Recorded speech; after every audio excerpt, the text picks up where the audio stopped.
មិ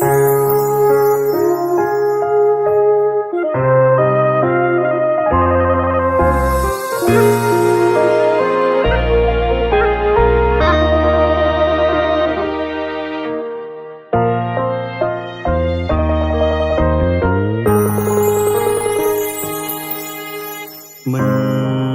ដឹងសាងបុណ្យប៉ុន្មានជាតិទើបនិស័យនាំយើងឲ្យជួបគ្នាផ្ដើមចេញពីនាងស្គាល់คล้ายជាគូសង្សាររហូតរៀបការជាគូជីវិតក្រោយភាពជោគជ័យនៃបងតែមានអូនរួមជួយផ្ដល់គំនិតអូនស្រឡាញ់មើលថែបងមានក្តីសុខពិនជីវិតរួមមានសុភមង្គល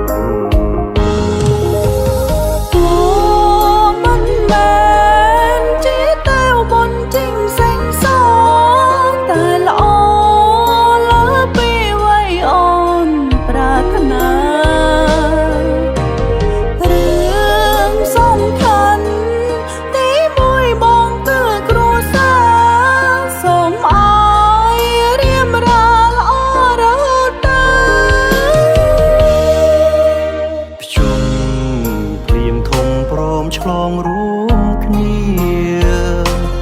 ទូងរងងាតែក្បែរអូនកក់ក្ដៅសូមរៀងសាចិនស្មង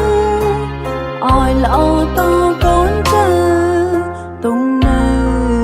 ជាទ្រព្យសម្បត្តិស្នេហ៍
ឆ្លងរួមគ្នា